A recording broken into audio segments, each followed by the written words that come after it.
Bismillahirrahmanirrahim. Assalamualaikum warahmatullahi wabarakatuh. Teman-teman sekalian, terutama para jamaah ma'iyah, sekarang kita meneruskan belajar kepada marja atau rujukan ilmu kita. Bukan rujukan puskesmas atau rumah sakit, tapi rujukan ilmu dan pemahaman. Nah, marja kita untuk tema kita ini kan Mas Toto, Raharjo, dan Sabrang Mawa Damar Panuluh. Tema kita tetap meneruskan gerakan sosial dan survivalisme. Survivalism itu beda dengan revivalism. Kalau survivalism itu adalah kebertahanan hidup, kalau revival itu kan kebangkitan. Kita nggak usah gede-gede ngomong kebangkitan dulu, tapi bertahan dulu. Nah, kebertahanan yang dimaksud pasti bukan hanya kebertahanan ekonomi, tapi terutama pada kebertahanan manusia. Bahwa manusianya masih bertahan sebagai manusia apa tidak. Jadi kalau ngomong bertahan, kebertahanan manusia dalam sejarahnya dan dikaitkan dengan gerakan sosial, maka gerakan sosial itu harus mengandung hal-hal yang membuat manusia lebih bertahan dan lebih lama bertahan dan menjauh dari kepunahan. Nah, untuk itu berarti kalau kita tarik garis ke paling dasar, yaitu soal pendidikan. Nah, kalau soal pendidikan ini kita tahu pendidikan itu sesuatu yang sangat luas, tapi kemudian dalam asosiasi berpikir umum dan kita semua, pendidikan itu kemudian dipersempit menjadi sekolahan atau institusi kependidikan atau universitas dari TK sampai perguruan tinggi dan seterusnya. Nah, saya ingin kita bersama-sama belajar kepada beliau berdua untuk menguak kembali, membuka selebar-lebarnya kembali dunia pendidikan. Tetapi prinsip dasarnya adalah pendidikan itu pasti bukan untuk membuat orang bodoh jadi pinter atau menjadi orang yang gagal menjadi sukses. Nanti saya mohon dijelaskan oleh Mas Toto sama Mas Sabrang bahwa urusan pendidikan adalah sesungguhnya adalah urusan bagaimana kita bisa bertahan dengan mesin kemanusiaan kita ini menjalani segala kemungkinan di dalam sejarah dan peradaban. Jadi asosiasi yang berkembang di masyarakat bahwa pendidikan itu dipersempit menjadi sekolah, dipersempit menjadi kurikulum, dipersempit menjadi kelas dan seterusnya, itu bagaimana kita mengantisipasinya, Mas Toto? Mungkin nanti saya justru pengen mendapat perluasan ya dari Sabrang. Jadi saya kan mencoba merunut ke belakang ya, kalau kita melihat dari sejarah pendidikan itu, selain ada fase di mana pendidikan itu dipengaruhi oleh mass production ya, jadi produksi massal yang di situ ditengarai oleh industri revolusi industri, sehingga sekolah pendidikan dalam hal ini diterjemahkan menjadi sekolah itu berangkat dari kebutuhan industri untuk mencetak buruh untuk menjalankan mesin-mesin produksinya itu. Tapi saya ingin ke belakang lagi bahwa sejarah pendidikan itu juga sebenarnya yang paling tua itu juga digunakan oleh para penemu-penemu ya, teknologi ya, terutama ya, penemu-penemu sains itu, dan juga agama dalam rangka untuk menyebarkan nilai-nilai itu. Nah, saya pengen mendapatkan perluasan dari Sabrang, justru apa sih sebenarnya tahap-tahap pendidikan yang saya kira justru diperlukan oleh fenomena sekarang ini, di mana sekarang ini sudah memasuki satu fase di mana informasi atau yang dulu disebut pelajaran atau pakai bahasa yang lebih teknis itu pokok bahasan, itu kan sudah sangat luas gitu. Silakan, Bang.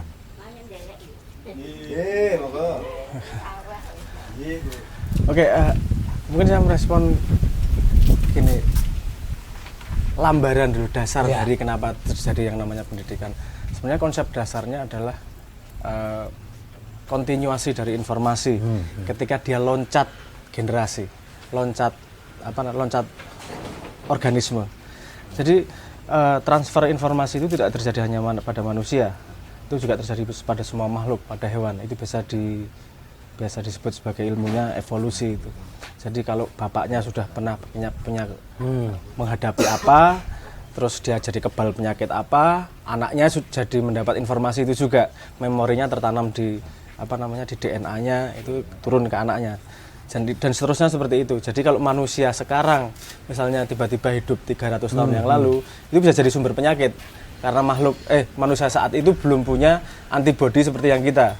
Kalau kita kemudian maju 600 tahun misalnya, kita juga bakal mati karena akan banyak virus yang berkembang yang kita belum punya antibodinya. Jadi kan ada proses memori yang diturunkan ke makhluk yang lain. Kalau secara genetik biasanya kepada anak. Nah, manusia ada satu faktor lagi memorinya, yaitu memori yang ada di akalnya, dalam pikirannya, yang diakuisisi tidak natural secara biologis. Tapi ya biologis lah kalau pakai otak, kalau melihat akal sebagai otak ya. Tapi intinya adalah ada informasi tertata yang di kepala manusia yang bisa diturunkan ke bukan hanya bukan pada anaknya, tapi kepada orang lain juga. Ya. Nah, kan ada transfer informasi itu. Nah, transfer informasi itu terjadi efektif kepada manusia karena manusia kalau kita melihat sifat manusia Pak ketika kecil itu paling jago imitasi. Kita imitasinya tuh cepat banget. Ya. Kita ngikuti imitasi, bahkan sama monyet imitasinya tuh kita nih fanatik kalau imitasi awal-awal. Karena imitasi itu mengakuisisi informasi dari sekitarnya, terus kemudian dia mencoba bertabrakan dengan pengalamannya, memformulasi informasi baru berdasarkan informasi lama. Nah, terus kemudian masuk pada ketika populasi manusia menjadi besar nih. Akumulasi informasi kan menjadi sangat banyak nih. Ada yang di dunia agraris dia sangat pengalaman dengan menghadapi musim hujan, musim panas, malaria, menghadapi kepinding, kutu kasur yang orang yang tidak pernah mengalami seperti di Amerika setengah mati ketika kedatangan kepinding. Itu kita sudah tahu jawabannya, tinggal dijemur siang hari selesai. Mereka menghabiskan berapa juta dolar untuk menghadapi itu karena memang tidak punya pengalamannya. Nah, kemudian ketika revolusi industri Perancis itu ini informasi sudah segitu banyak, beberapa orang jadi punya gini nih, kita tidak semua bisa diajarkan ditransfer kepada manusia. Jadi kita bikin paket nih. Paket ilmu alam, paket ilmu ini, paket ilmu ini. Tujuannya, nah ini kalau kita sudah ngomong pendidikan, sudah ngomong penataan, kalau ngomong gerakan sosial, sudah ngomong birokratisasi, kita sudah ngomong harus tahu tujuannya kemana. Nah, pendidikan saat yang kita kenal sekarang lahir dari tujuan untuk menciptakan pekerja secara massal. Memang mekanismenya seperti ini, satu guru banyak murid karena datang dari era scarcity of informasi, kejarangan informasi. Informasi tidak mudah didapatkan oleh semua orang. Kenapa kemampuan membaca jadi parameter penting? Karena itu alat utama untuk mengakuisisi informasi di dunia manusia. Nah, kalau kita ngomong pendidikan yang ada sekarang, sebenarnya turunan dari tujuan menciptakan pekerja itu. Beda dengan, bukan beda, ini lebih sempit dari sebelum ada institusi pendidikan. Ya. Kan ada penyempitan dalam tanda petik, penyempitan di situ. Tidak buru, penyempitan. Artinya kan gini, ada informasi-informasi yang basicnya ada di setempat. Artinya ada di komunitas setempat. Satu contoh dulu ketika pertanian sebelum hibrida ya, itu kan setiap petani, baik petani perempuan maupun laki-laki itu mengajarkan kepada anaknya bagaimana cara memilih benih dari padi yang ada atau tanaman yang ada yang paling bagus ya. Nah, tiba-tiba begitu hibrida datang, itu kan hilang itu. Nah, sekarang kan saya kira di zaman digital ini kan banyak informasi hibrida di luar padi ya. Di luar padi kan banyak sekali sehingga orang merasa kehilangan sekolahannya gitu ya.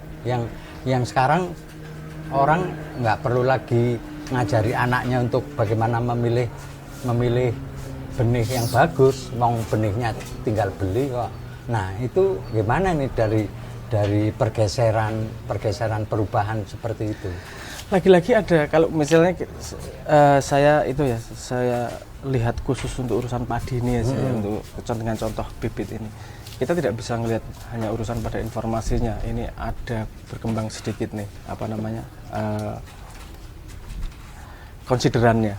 Misalnya gini, kalau dulu kita memilih bibit yang terbaik, itu kan kemudian terjadi evolusi itu otomatis.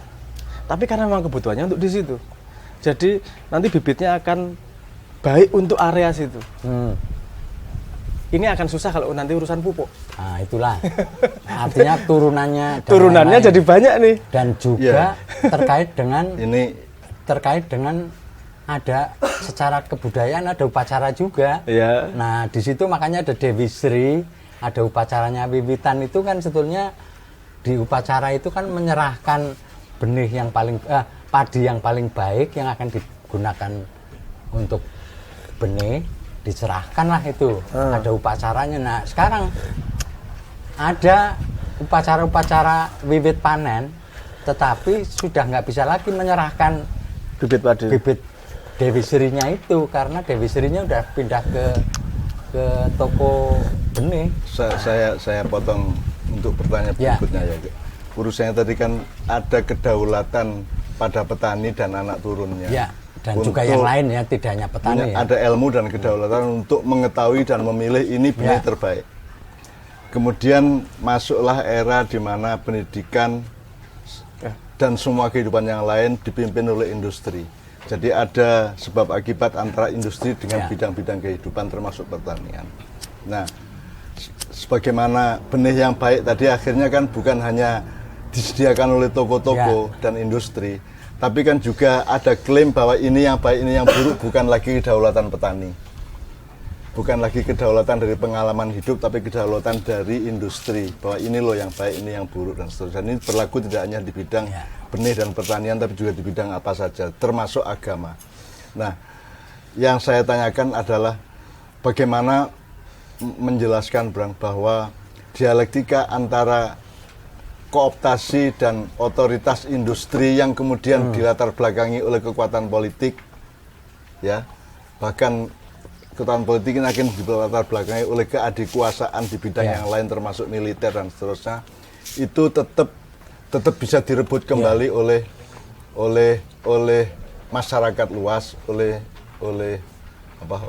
manusia biasa, ya, karena urusannya adalah kita tidak lagi berdaulat, petani tidak berdaulat atas benih kan begitu, ya.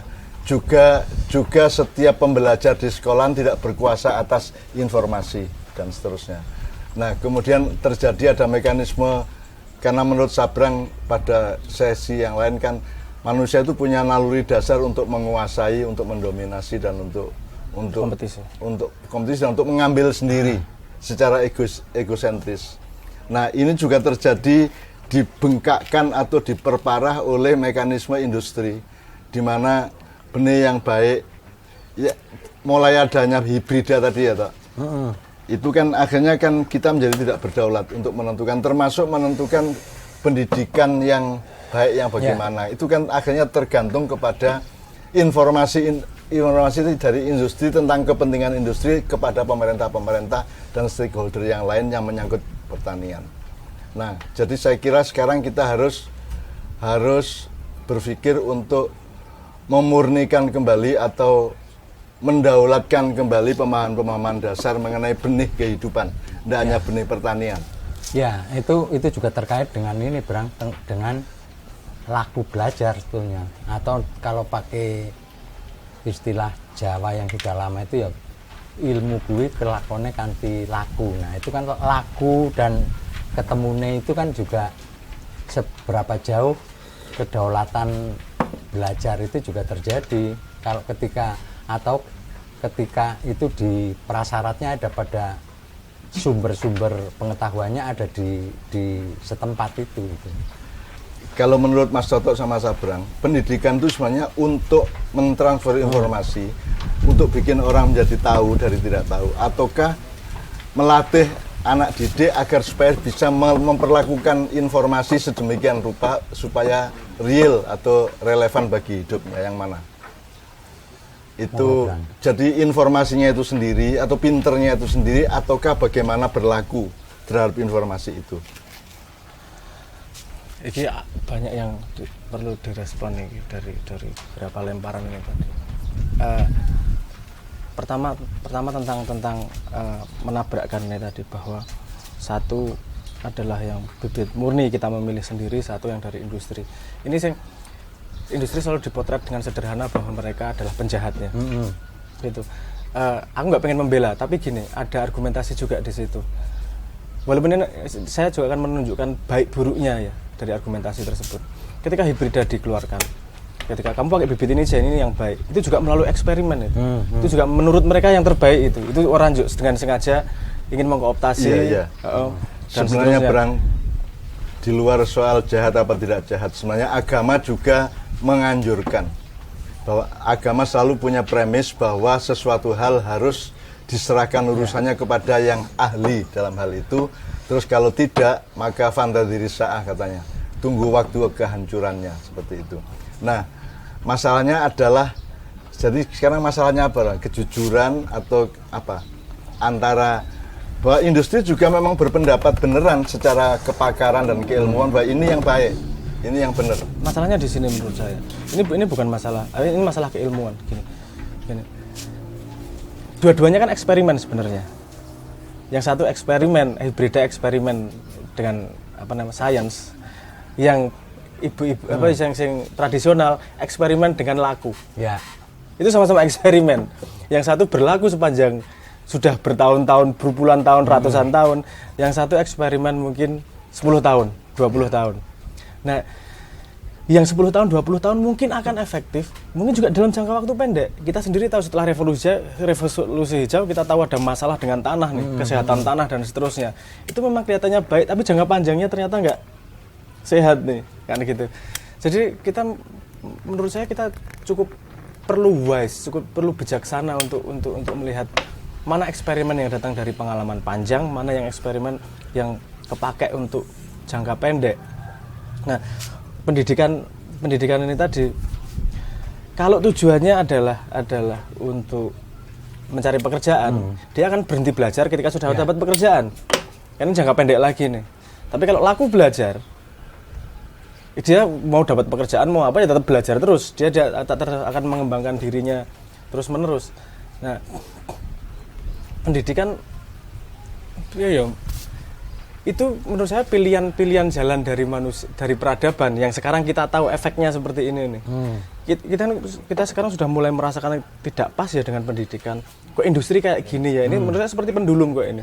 Pendulum yang arahnya sudah terlalu jauh, kita mengalami kesadaran, balik lagi. Jadi mungkin lagi. Yang kita butuhkan sekarang adalah rekomendasi, saran atau anjuran atau di tengah pendulum antara industri dengan kemanusiaan dan vitalitas hidup yang sejati pada manusia ya. Jadi itu kan ada. Nah, industri yang kemudian pendidikan yang kemudian diabdikan untuk industri ya. Sampai kemudian pendidikan menjadi dipersempit menjadi tujuan pendidikan adalah dapat kerjaan. Nah, dari kesempitan ini kan ada pendulum menuju keluasan dan universalitas lagi. Nah, menurut Mas Toto sama Sabrang, apa saran utama sekarang kepada setiap keluarga, pendidik di rumah, atau sekolahan-sekolahan, atau guru-guru, baik yang formal maupun yang alternatif, itu apa yang kira-kira bisa kita anjurkan untuk dilakukan?